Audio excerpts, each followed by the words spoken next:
My name's Mark Abadi. If we could turn the mic down, because I do like to talk loud and fast. My name's Mark Abadi. I have to keep to my own time. I've actually run out of time, so thank you very much and enjoy the conference. We have the most fantastic array, the most fantastic conference lined up, and it's all thanks to our QHS Scandinavia, inspired by Mimi and Bertil, inspired by the Sweden conference, inspired by you as practitioners, as explorers. We have fantastic speakers we're going to be talking with throughout the conference. And I just want to introduce a couple of basic topics for you to think about and mull over. The aim of this conference is for you to talk to each other. It's for you to communicate to each other. Approach people. Talk to the people next to you. What are you doing? What can we do together? What is it you do that I don't do that can inspire me in some way? What buttons do you press of mine? What does that person say that makes you go, "Oi, God, what's wrong with you?" Because that's the point you need to look at.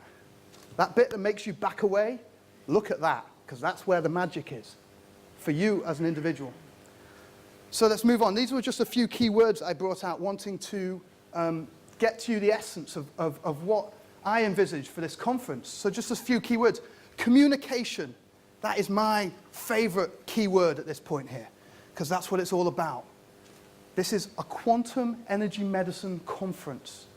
So what is energy medicine? Jim loves that energy medicine. Obviously, he wrote his book, Energy Medicine. When I suggested we change it to information medicine, no, energy medicine's good. Because obviously he wrote a book, Energy Medicine. For me, it's information, as David Bohm said, in formation. It's the formation of which waves take, of which signals take, that inform our body, our biological system, and our psychological system, how to respond, how to react. So just a few words. Paradigm shift, health. I even included nobility. Inclusion, acceptance, space. Space. Bruce Lee said, if your cup is full, I can no longer put anything into it. How can you have some tea from me if your cup is full? Empty your cup, receive some more drink, try it. If you don't like it, go back to your old one. But empty your cup first. Quantum jibber jabber is something I want to avoid. We had Brian Greene at the ICEAM conference in Boulder, Colorado. Jim Oschman is the president of ICEAM this year. We've blagged him into it. I recommend you all go to Colorado, Boulder. Fantastic conference. Wonderful scientists from all over the world. Anyway, Brian Greene. He came up and he presented last year's conference, and there was all these words: quantum dynamic, quantum reverse osmosis, all this jibber-jabber, where people have pulled onto the idea of quantum medicine, and they've just picked the words and plotted it onto there. Quantum healing, quantum this, quantum that. We must use terms as they're used on the planet already. We can't just make them up. Because if people don't listen then, if you make it up, you're talking a different language, you become like Dan Winter. Dan Winter, great science, if any of you know him, great science, goldenmean.info. Brilliant science. Peter knows Dan Winter. Brilliant information, but he's talking a different language. He can't communicate with anyone talking a different language. It's a shame. Okay, let's move on. A little bit about me. I'm a psychologist, specialize in health psychology. I'm also a complementary therapist. I've worked with technologies, mainly with Thornton Streeter, Harry Oldfield, different people like that. Thornton's in the corner there. Pinch of salt. Bridging the gap, making connections. I'm interested in connections, connecting dots. I want every single one of you to talk to every single else in the room. This conference is about you. It's not about listening to some gibberers up here on stage. They'll be great gibberers. They'll be talking sense, except me. They'll be talking sense, but it's about you and what contribution you can all make. We're not selling anything, but I have 3 DVDs in the pub. So I like to start with a George Bush quote, usually. George Bush said, "Rarely is the question asked, is our children learning?" That's right, George. Rarely is that question asked. A slightly more sensible character said, "A person experiences life as something separate from the rest, as a kind of optical delusion of consciousness. Our task must be to set ourselves free of this self-imposed prison, and through compassion, to find a reality of oneness. Bloody hippie. Central dogma of biology, Francis Crick, basically said DNA goes one way. Information comes from the DNA, goes outwards. One-way street. Here's Franny. The pharma cartel. Just want to talk a little bit about pharmacology industry. I'm trouble for you, aren't I, cameraman? I'll stay still. I could feel you from there. This guy won't stay still. He keeps going in front of the projector lamp. You know, it goes in his head. We can't keep it. Huh? Heard you. Right, pharma cartel. The principal role of pharmacology, of the pharma cartel business, is to make money. It's a business. Make money. 30% growth a year. GlaxoSmithKline, £20 billion turnover. £6.2 billion profit. That was 5 years ago. We have a GlaxoSmithKline, oh yeah, I see her, somewhere, a retreater. Drugs don't cure anything, only antibiotics and antihistamines actually do anything. Everything else is suppression of symptoms. But do they want to cure? This is the point. It's not about us against them. It's not about good against evil.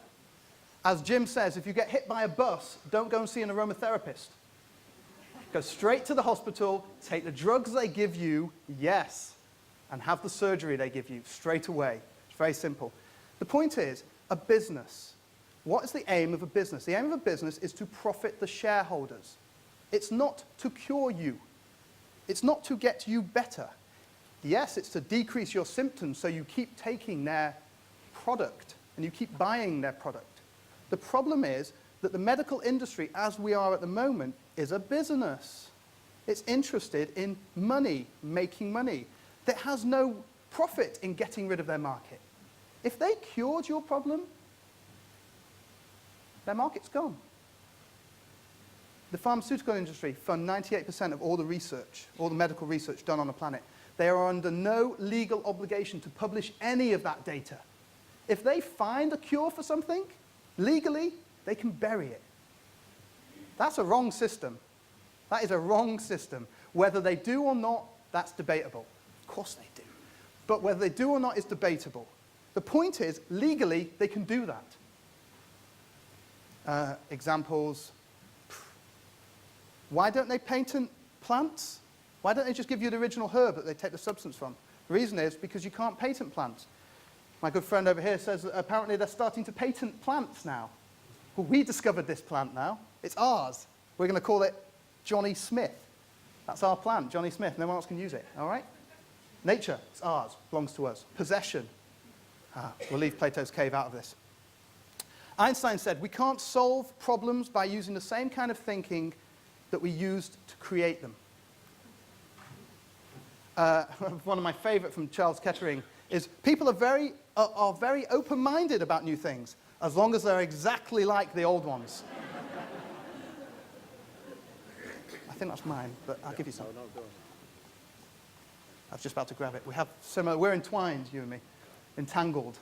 So let's just look at what happens most medications. Most medications, they act on the neuron. And I'm sure you all know about this. The synaptic cleft is the important bit. It's not sexy, but I had a lecturer at university who was inspiring to me. It's where a lot of my lecturing sides come from. He used to make all these funny noises when he was talking about synaptic clefts. He was going, and the whole thing was, it was very charismatic and funny on stage. I obviously modeled myself on him. So the synaptic cleft, most drugs work at stopping this communication. So what you've got is you've got an axon and a neuron. Well, the axon's part of the neuron. You've got the neuron, and it's desiring to fire. So it wants to fire a message. It's wanting to fire. And then there's a receiver that receives that message. Oh, oh, and passes it on. It's like pass on. It's like Chinese whispers. Pass on, pass on, pass it on, pass it on. Now, what a chemical drug does, and I'm very impressed with this, by the way, it's a feat of engineering, like nothing. A chemical drug comes along, and it blocks. It blocks the receptor sites. It plugs them. It's like two people are fighting, and a big bouncer comes in the way and says, "Stop!" And no longer can they fight because there's a big bouncer in the way. In the same way, some things are trying to communicate, and the big physical chemical comes in the way and blocks either the receptor site or the reuptake center. So the point is the communication is stopped. However, it doesn't stop the neuron's desire to fire. The neuron's desire to fire. That's kind of like a song. Desire to fire in Zaya. Okay. The bullying state.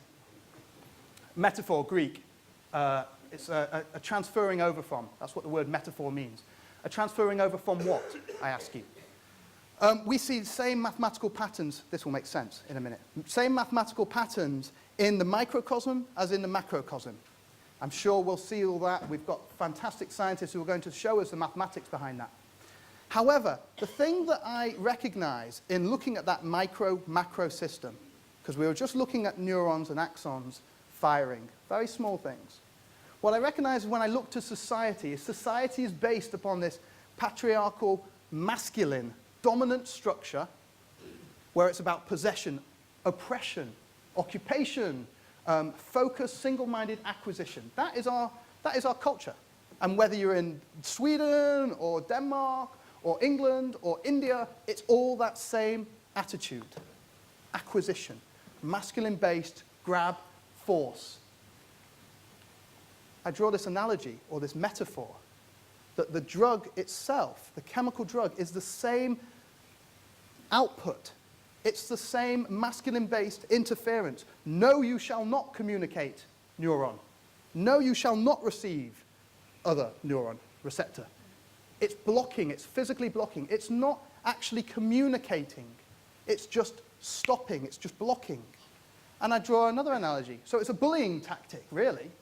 It's not actually a communication tactic, it's a bullying tactic. Now, it's ingenious, but it's still a bullying tactic. So, why don't we build a wall? That will solve it when two disputes are happening, yeah? I mean, that works in Israel, doesn't it? Yeah, build a wall. Because the Palestinians are so much happier now that there's a wall between them and the Israelis. The Israeli-Palestinian conflict, they're friends now. There's a wall there. They're friends. I mean, perhaps we're focusing on the wrong thing. You know?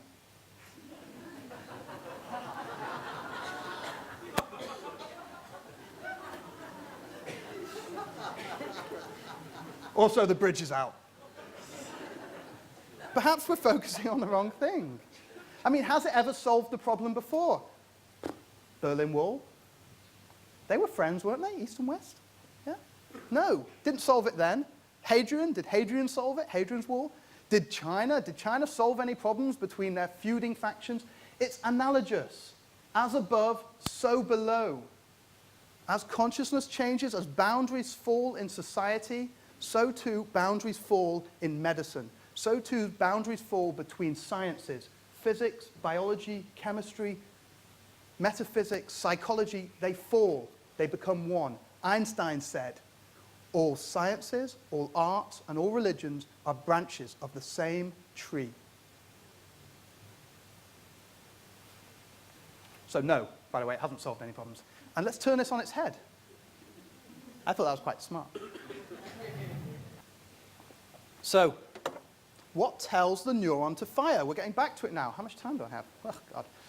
What tells the neuron to fire? Because we just got to the point that the neuron's desire to fire, I feel like I need hair or something. The neuron's desire to fire is not removed.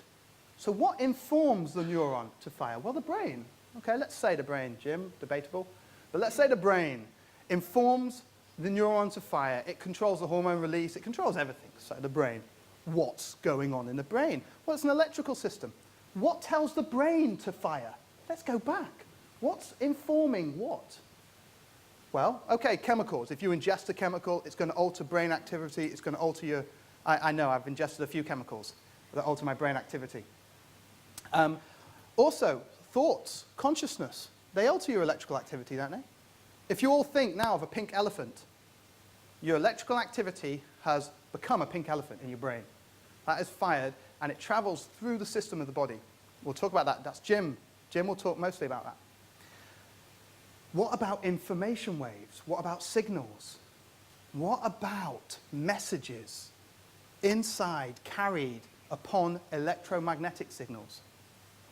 Gravitational waves. What about scalar waves? Torsion fields. Oh my God, there's a myriad of things that can inform our brain's electrical system.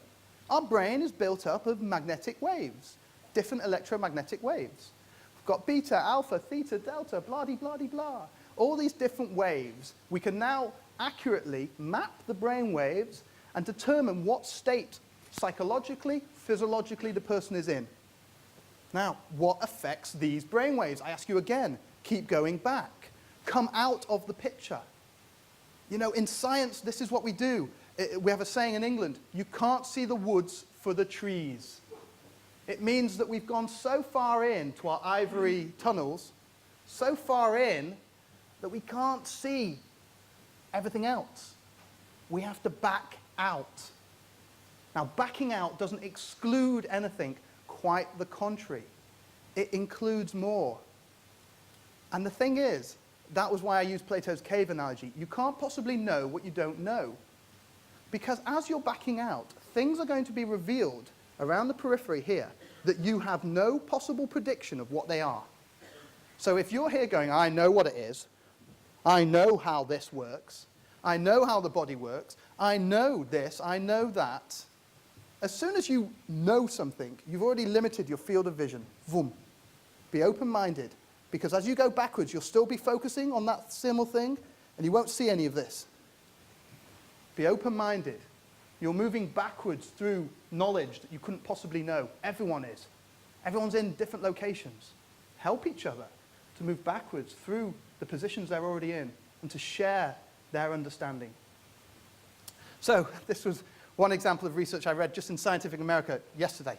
A neurologist, Rodney Croft, strapped mobile phones to people's heads while they were asleep and basically turned them on and off without them knowing. And what he found is increased alpha waves in the brain.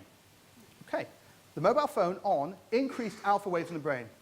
Here's your evidence for you.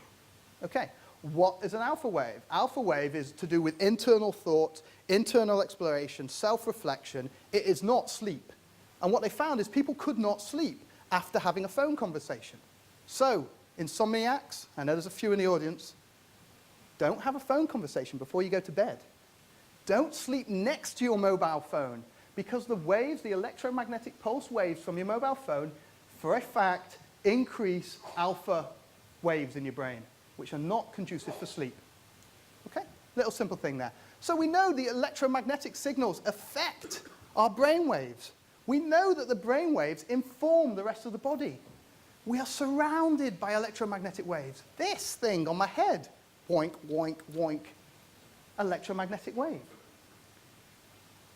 I ask you this, if random electromagnetic waves can have an effect, then isn't it just a matter of time and a bit of clever research till we actually pull out the mathematical language that actually communicates something we want to communicate into the brain?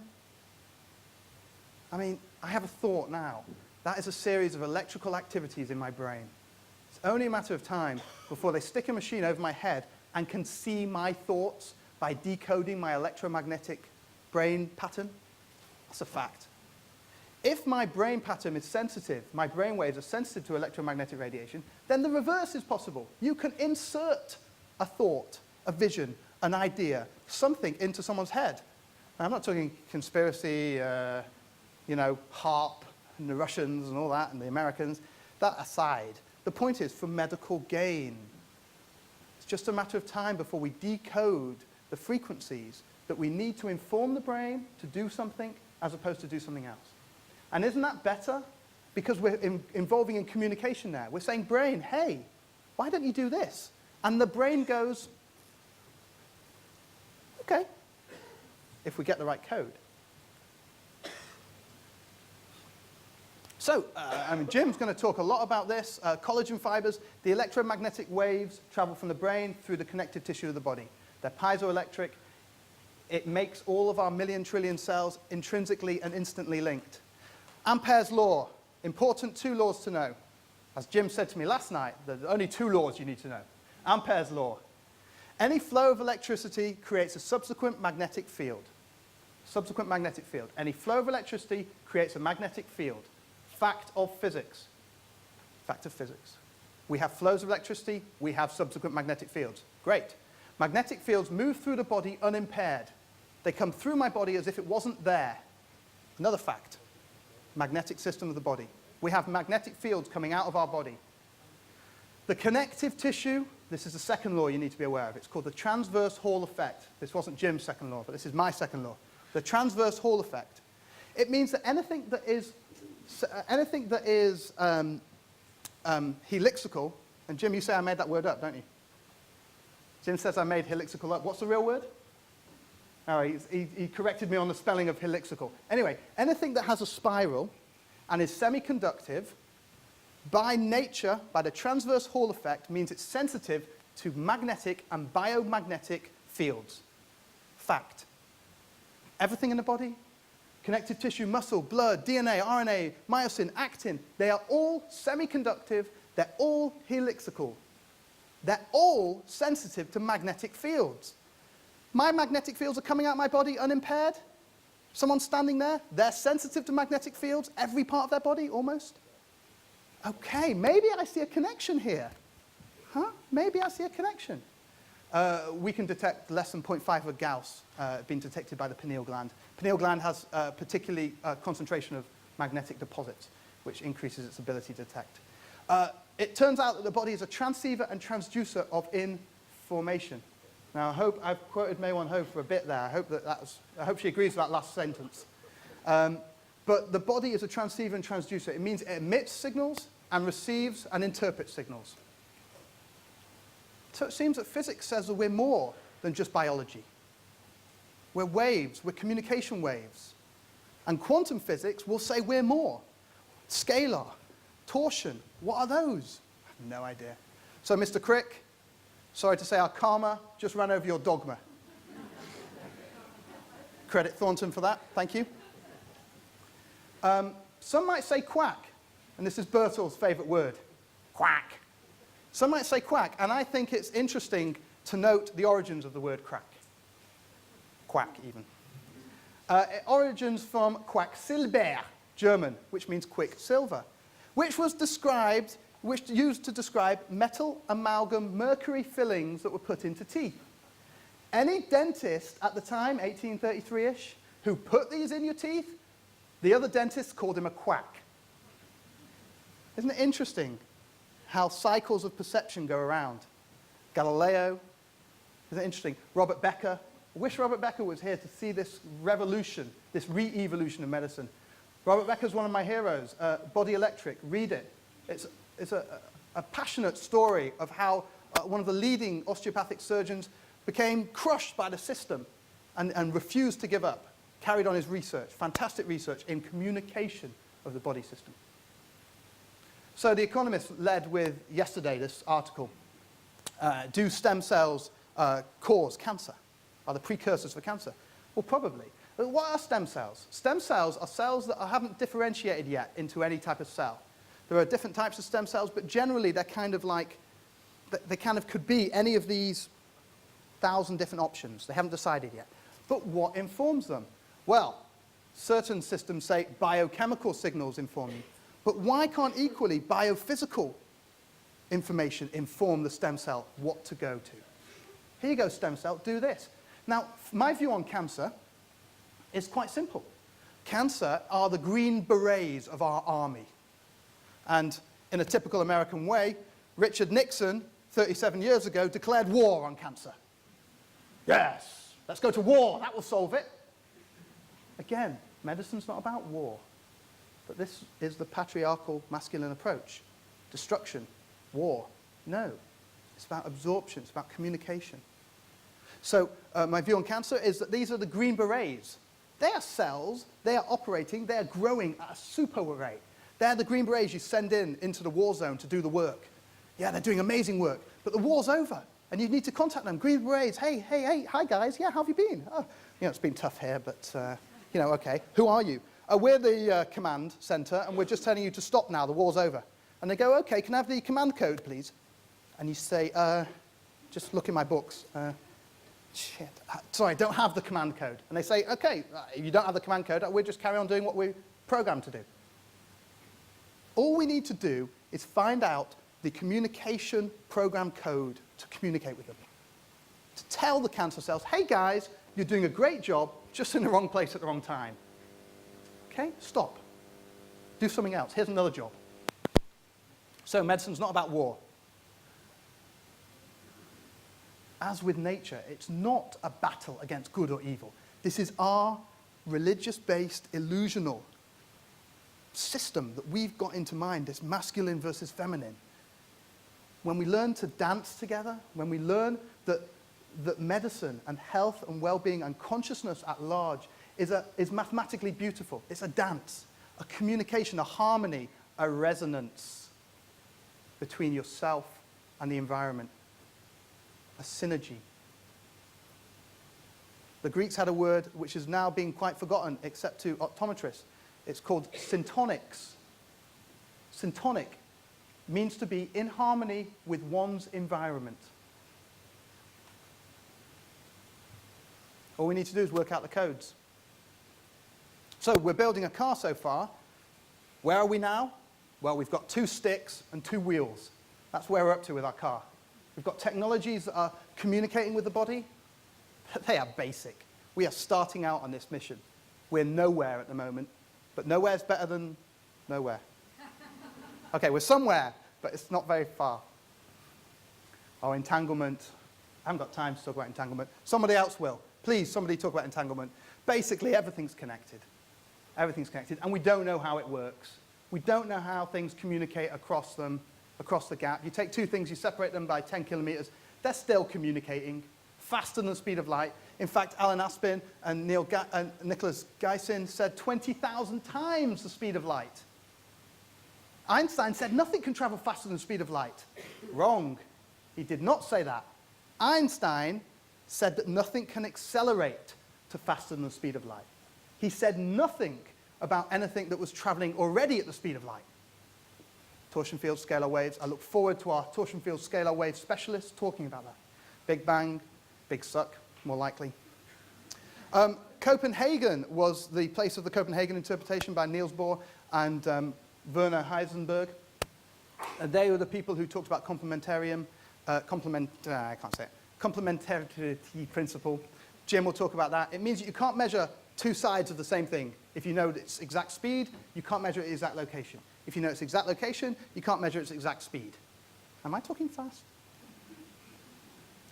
So if it's the case, as Galileo said, that mathematics is the alphabet with which the universe was written, it does seem that that's the case. Hartmut Müller presented fantastically.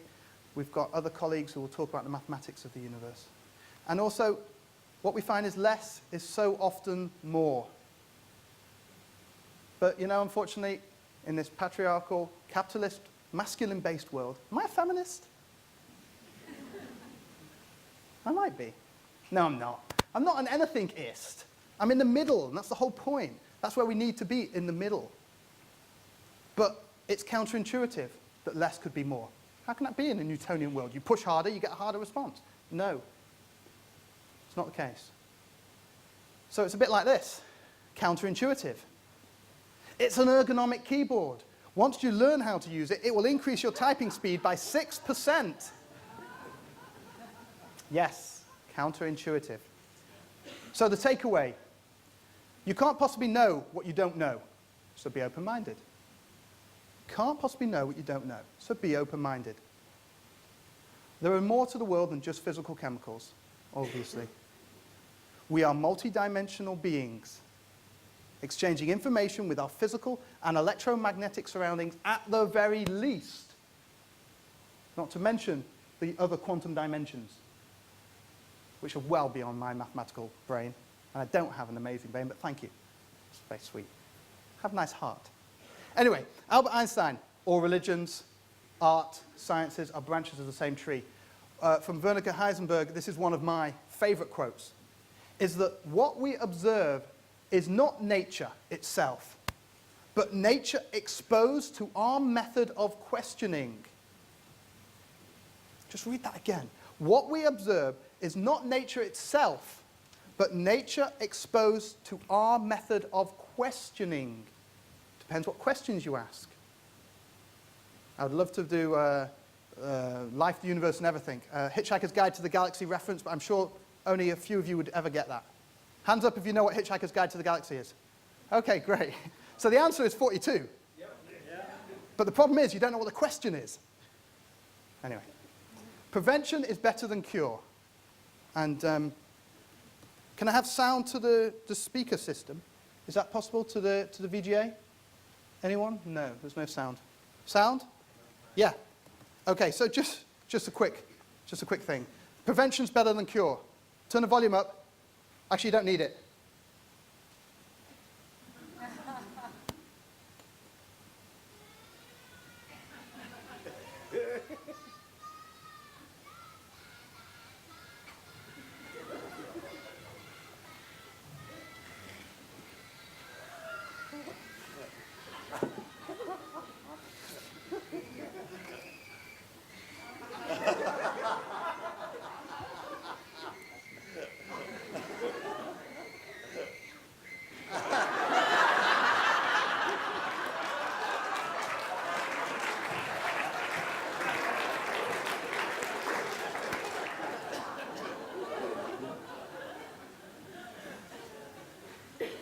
Prevention's better than cure.